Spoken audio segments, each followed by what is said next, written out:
Meanwhile, our panel, as authorized by the House plenary, reached a unanimous decision to remove or realign the controversial confidential funds. As such, the Office of the Vice President and the Departments of Education, Information and Communications, Agriculture, and Foreign Affairs are getting zero confidential funds under the 2024 General Appropriations Bill. Instead, bulk of the funding will be channeled to agencies in charge of ensuring national security, especially in the West Philippine Sea. We believe that the House of Representatives is on the right side of history. We are responding to the call of the times, and the volatile situation in the West Philippine Sea calls for the immediate and decisive action to protect our national sovereignty.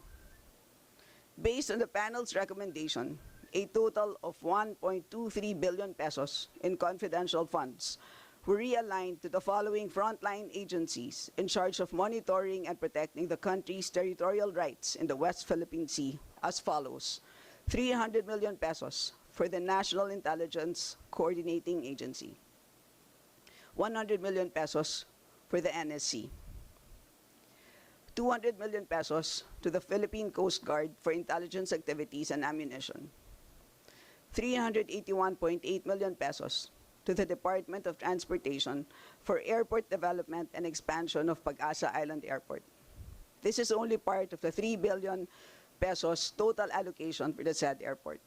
The 381 million pesos was the only portion taken from the confidential funds. Meanwhile, instead of confidential funds, the following agencies will receive the following amounts for MOOE: 30 million pesos for the Bureau of Fisheries and Aquatic Resources, 25 million pesos for DICT, 30 million pesos for DFA, 50 million pesos for the Office of the Ombudsman, and 150 million pesos for DepEd's government assistance to students and teachers in private education. Thank you very much. So our panel introduced a total of 194 billion pesos in institutional amendments. The main goal was to rationalize the allocation of resources to fight inflation and invest in human capital and our country's future.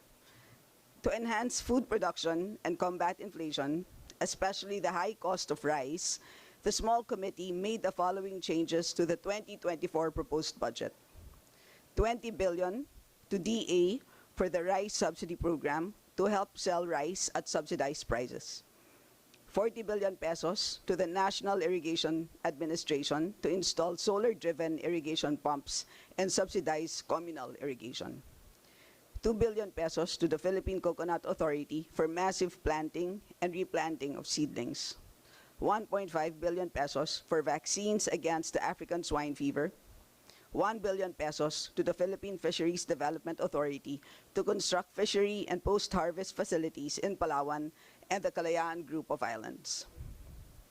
To invest in human capital and the country's future, funds were also allocated to the following: 43.9 billion pesos to the DOH for medical assistance to indigent patients or MAIP, legacy and specialty hospitals, cancer assistance, communicable disease program, and health facility enhancement. 1 billion pesos to UP-PGH Hospital for MAIP. 35 billion pesos for the DSWD's assistance to individuals in crisis situations and sustainable livelihood program. 17.5 billion pesos to the DOLE for the TUPAD program or tulong panghanap buhay sa ating disadvantaged or displaced workers, as well as the government internship program. 10.4 billion pesos for the DOLE's Technical Education and Skills Development Authority or TESDA training for work scholarship program. 17.1 billion pesos for CHED's Tertiary Education Subsidy and Tulong Dunong program.